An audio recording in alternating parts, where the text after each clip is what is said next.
The first drive I ever worked on was a 27 megabyte mainframe drive. So they've been around a long time. I'm going to sit here. Am I working this or are you? What? No, you would, because I'm going to give you power of yes. There, that's what I didn't have. 3 o'clock position advances. Yep. 9 o'clock is backwards. That's your laser. Okay, excellent. You have your menu anyway, it sets you. Okay, so we're going to talk a little bit about disk drives, and since I only have 30 minutes, Keep talking. I'm not going to spend a lot of time telling you stories about me that you don't want to hear anyway.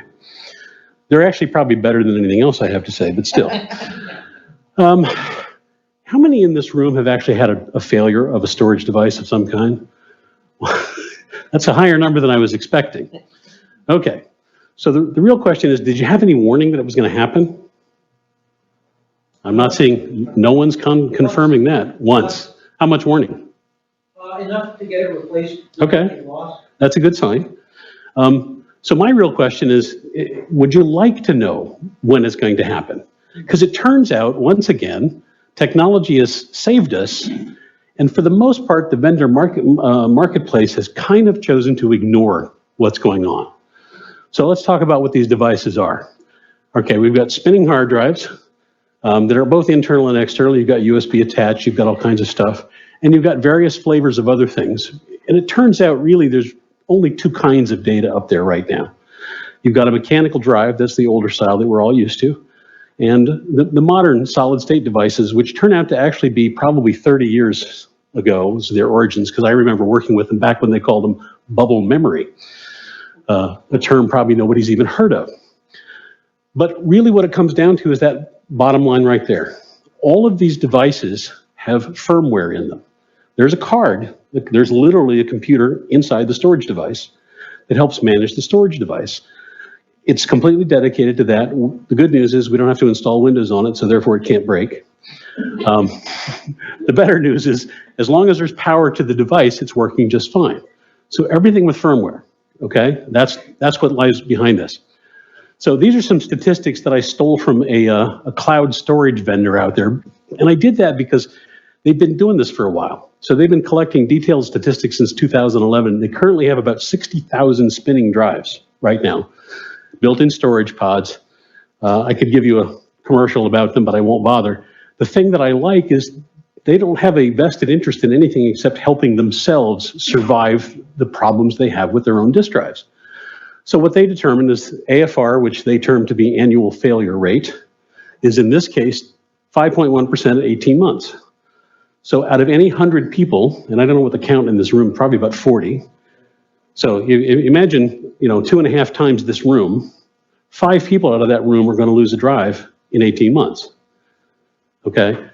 You can see what happens after 3 years, and it turns out to get worse after that. And one thing that I actually liked in stumbling across this was spending more money on the more expensive disk drives didn't necessarily get you any good return.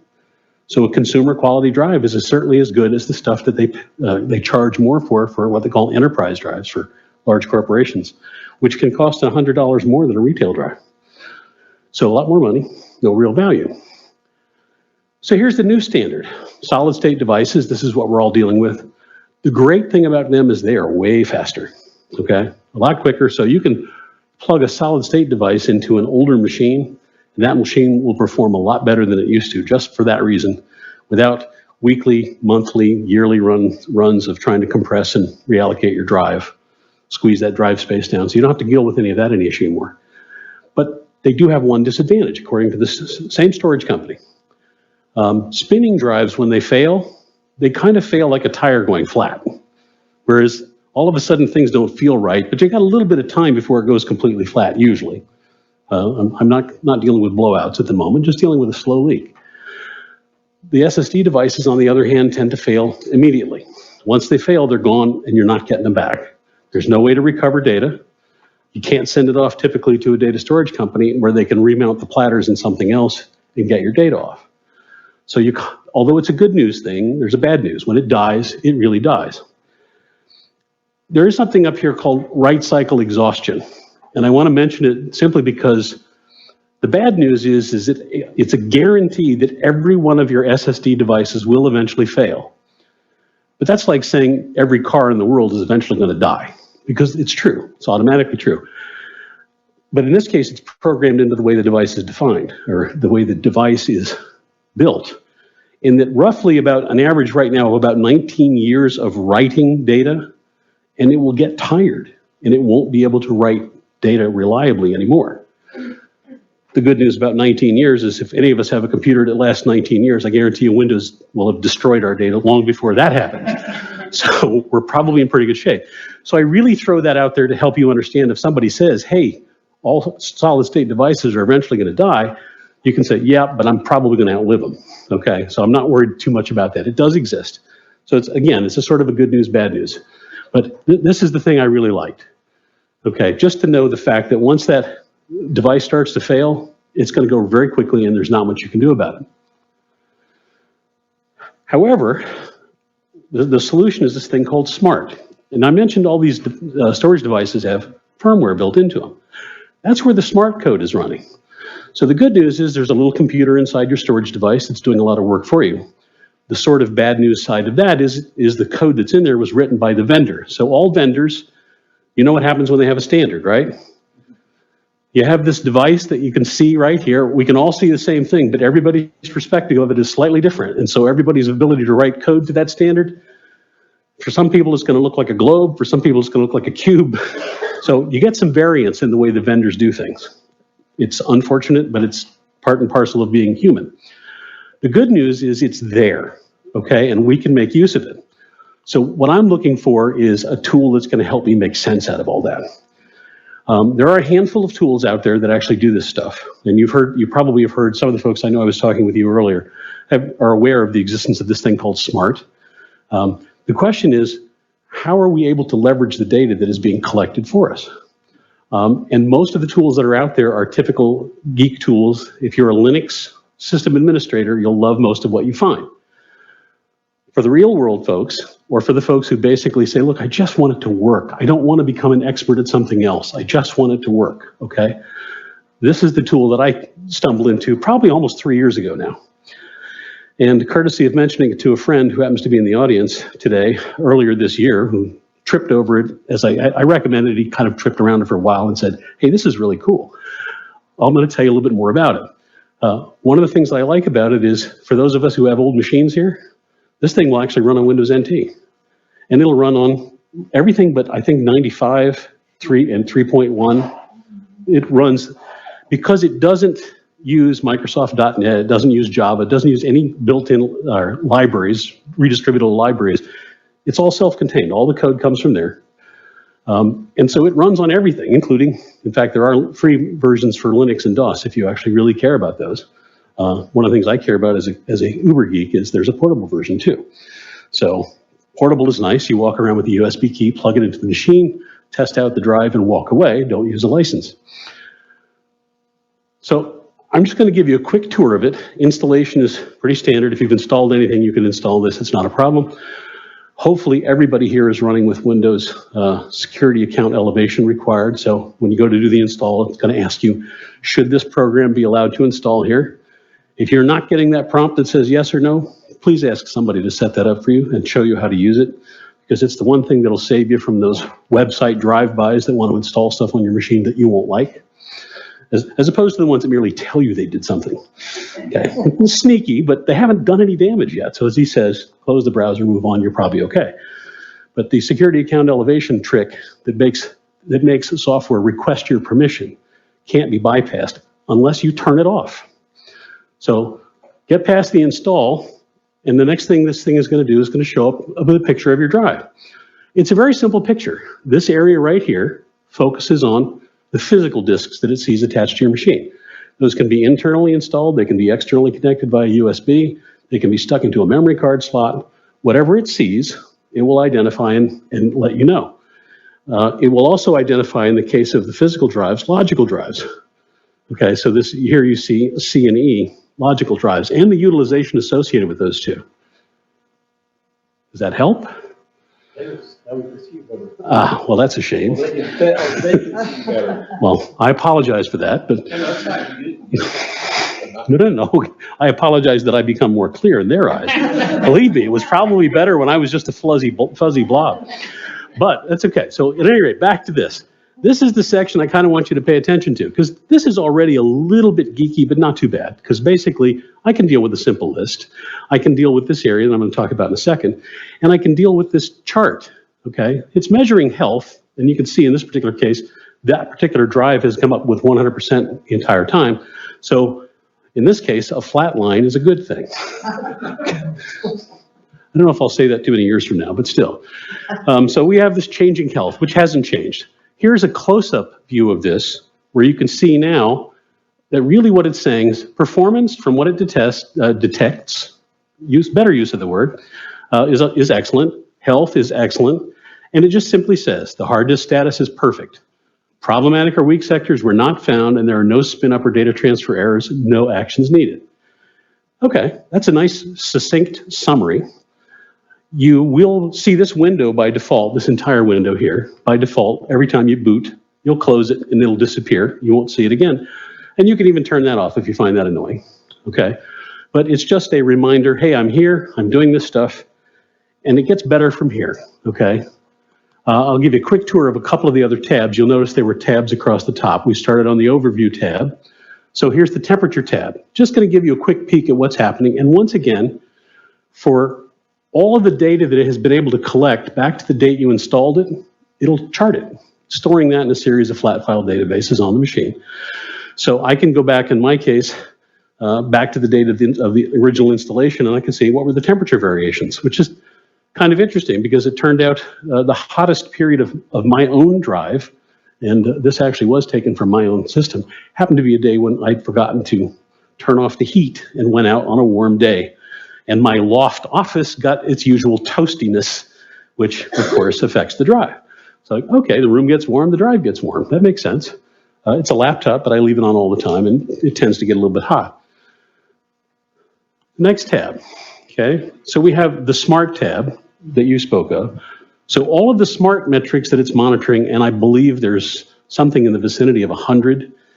It's an open list, and so you won't see these numbers being consecutive. We got 1, 2, 3, 4, 5, 7, 9. I think some of the metrics they've invented in the past have ultimately become disused, so they just kind of drop them out of the list. I'm okay with that because it tells me which ones they think are important. It gives me the opportunity to give some explanation about what they are. And one of the features that is true of this product that's not true of anything else, it's not likely you're going to need to adjust them. But if you find something that's out of whack, and the most common one that the vendor suggests is temperature. If you think the temperature of your drive is reading either hot or cold, you can simply tweak it by a couple of degrees one way or the other until you feel it's actually correct. And then you'll see, and if you have a laser thermometer and can really check the temperature of the drive, that'll solve that problem completely. But you can guarantee that what you're getting is accurate data. If you don't want to look here, don't. It's a lot, even for the geeks. Okay, information tab. How many times have you had to go back and say, what is it that I have installed? What vendor did it come from? There is more information in this list than you'll find in the average community phone book. Okay, and it's extremely useful because there's also links to the vendor websites in some of those cases where you can actually pull that up and go, oh, click, oh, great. Now I know exactly what model my drive is. Other information, there's just a lot there. This is actually kind of nice, the performance tab, okay? Simply because if you're doing something and you really want to see what the impact is, this is as good as if you don't want to go into Windows Performance Monitor, some other tools. I don't know how familiar anyone here is with Task Manager. Windows 10 Task Manager is actually not bad because it contains a picture that's going to show you a consumer's eye view. You know, show me nice, clear pictures of CPU, disk, memory, and network utilization, just charts, so I can kind of see what's going on. If you don't know what Task Manager looks like, I urge you to take a peek at it at some point in time. If you want to know a little bit more, the Performance tab here will give you real-time disk activity and transfer rate, so you can actually see what's going on. Again, if you don't care about this, don't worry about it. Now, the significance from my part is, once I install this product, what am I really going to do with it? The truth is, I'm going to configure a couple of things with it. It's going to take me 5 minutes, maybe 10. And then I'm going to ignore it forever because its job is to tell me what it wants me to know. I'm not spending my time staring at it, trying to figure out, is it good, is it good, is it good, is it good? I'm going to go away from this and just forget about it. But you need to configure a couple of quick things first. Okay, obviously, international products, so if language is an issue, if you prefer an alternate language, it's available. Units, basically Celsius or Fahrenheit, whichever you prefer. I've actually found that I prefer Celsius because it keeps exercising my mind about the translation between the two. So that when I talk to my friends in Europe or South America or wherever else around the world, I at least have some idea. So when they say it's 40 degrees outside, they go, wow, that's hot, which it turns out it is. But sound and display options. Do I want an alarm? Do I want a display alarm? Okay, message settings, display on screen. And if you're not going to use email, which I'll talk about in a second, turn it off. Okay, because in this case, it's not going to do anything for you. Disk control. There's an option on there to modify the default disk icons, and that doesn't do anything major, but it turns out Windows Explorer gives you a nice representation of the free space available on your drives, just as an icon. And other than that, you won't even notice it, but it's kind of nice to see green, yellow, red from a free space filling up perspective without having to do anything major to get it. And I'm going to say, do this one time, because what this actually does, it won't send anything yet, but it's going to, or I should say the update test report part won't. It'll just generate a test report which contains a report on all the drives it finds, and it'll save that. If you ever need to contact the vendor for support, you won't have to worry about running it again.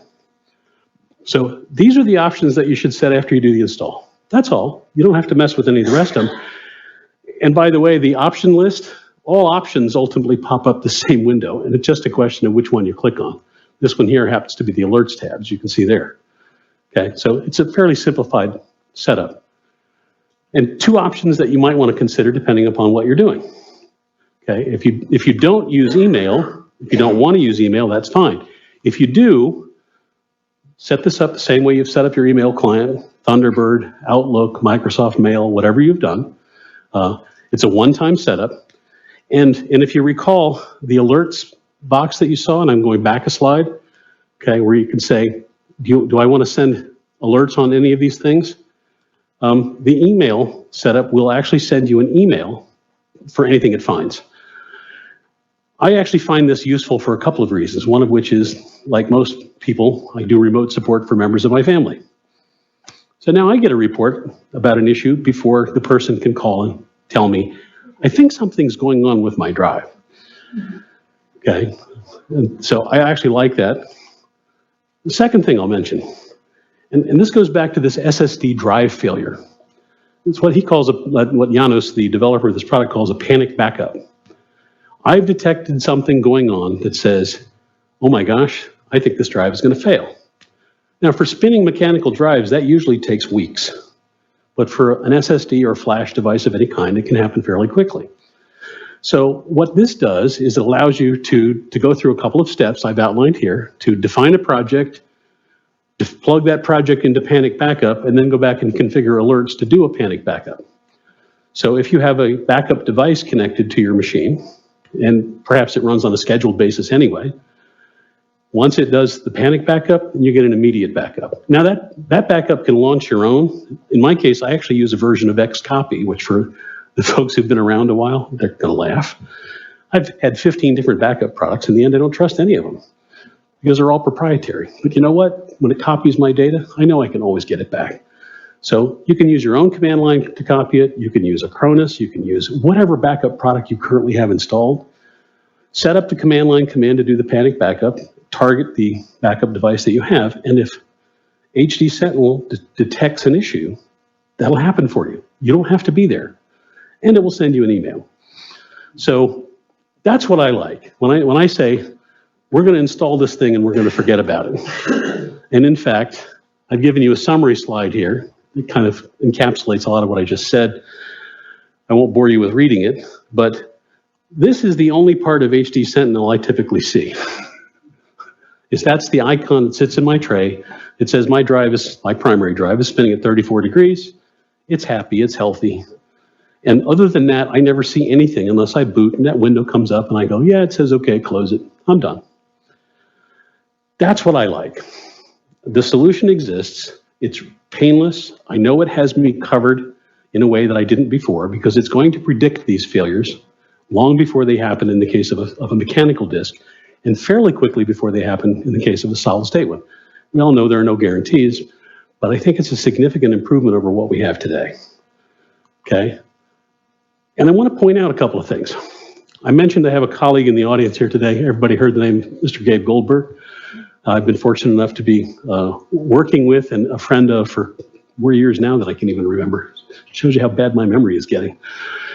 And it was suggesting this product to Gabe that basically resulted in A, this talk today, and B, this thing, a 40% discount off the family license.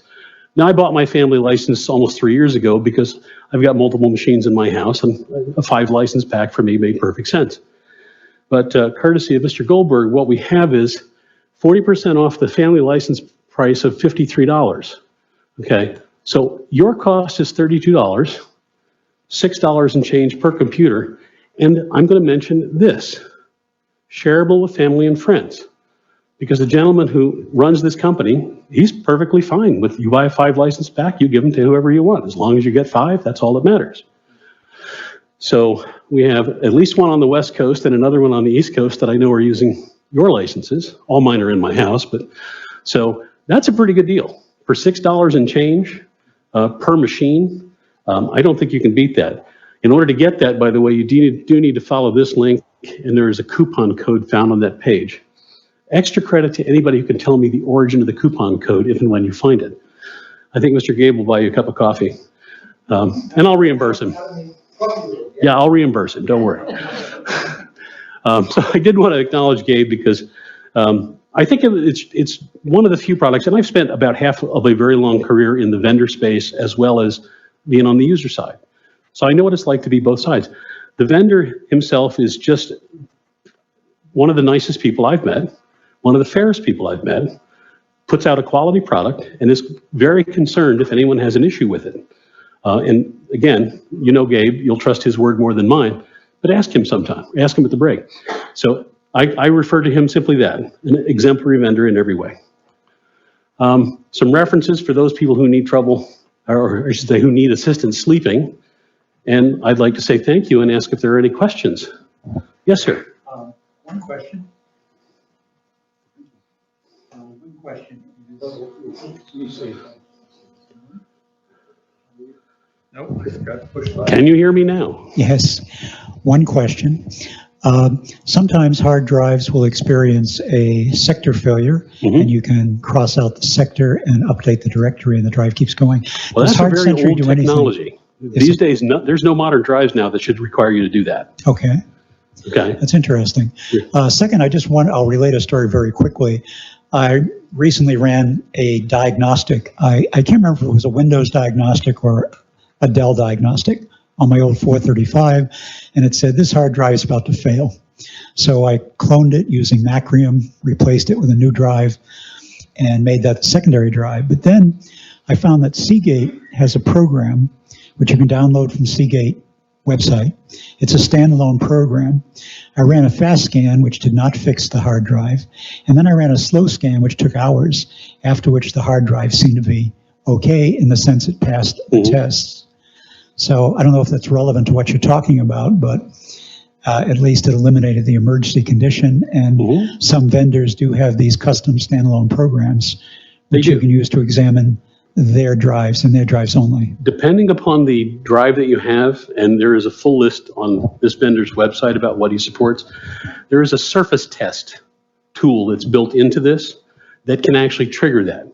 Because in the old days, you literally had to hand edit the sector table in the BIOS of the machine to say, don't use these sectors because I know they're bad, and you'd see grease pencil writing on the outside label.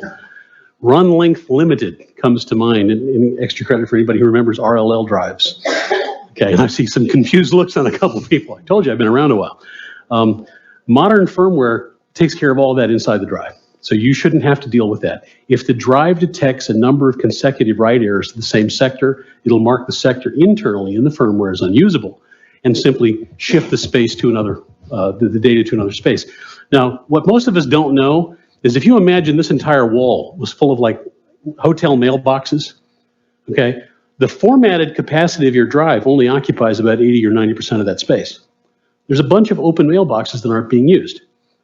as it finds space on your physical disks where the media goes bad in some way, shape, or form, it simply marks that box as unusable, copies the data to an open box, and you'll never know the difference because once again, the drive firmware takes care of remapping all that for you.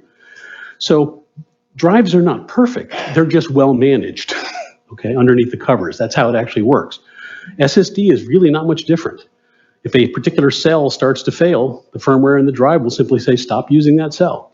Or in this case, what you call write fatigue or exhaustion. Once a cell has had enough write operations done to it, it's no longer capable of storing the data in a stable fashion.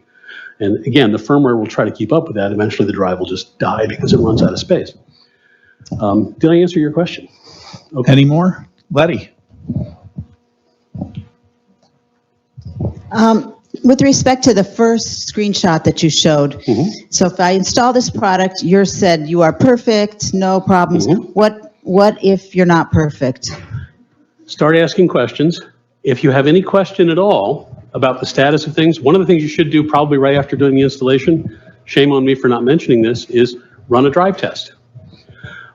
Whatever the results are that you're seeing, if you're not happy, that send test report, you're welcome to send that off to the vendor and he will give you a recommendation on what he thinks you should do. Now, if something comes back and your mailbox catches fire, it's probably a clue that you should do something about replacing it. But yeah, that's not a good sign. Although, Gabe, if I remember correctly, Dave had a problem with his that initially looked like his drive was not healthy. And with some tweaks, I believe that was corrected. Is that what you recall? I'm not sure what time frame you're talking about. For many, many years ago, I was... Dave Gomberg, just a few months ago. Okay. I'm not sure what you're... When he installed HD Sentinel for the first time on one of your licenses, I recall seeing a communication from him that indicated that he had something around a 70%, yeah, from Dave. 70%, something in that range. It wasn't completely healthy. Yeah, and my experience when you asked who found out about problems before they occurred was years ago. I was running a Symantec tool that had a nice cheerful green icon in the notification area, and one day it wasn't cheerful green, it was alarming yellow, and it was telling me the drive was failing, and basically it was using the smart information exactly this did. So okay. It was a software window from the secrets that the drive normally keeps out to me where I was told about it in time to do something about it. Just a pass-fail, that's all. Okay. An early warning that incipient failure. Have you had any experience with this product in solid-state drives? I have tested it on a number of USB drives that I have, and I mean solid-state. Seems to be fine. I actually am running it on my wife's laptop, which has a 512 gigabyte SSD drive in it. Seems to work fine. Yes. I don't know how it's responding. Well, remember, what he's reporting is what the firmware has recorded. And that's actually up to how the vendor manages the drive internally. So there's no way we're ever going to get a control into that, but at least we have a window. I do want to make one quick comment about that. I know I'm over time by a minute or two. A reference to solid-state drives. In the spinning drive days, when running a drive test, they would always ask you to run a read-write test, okay?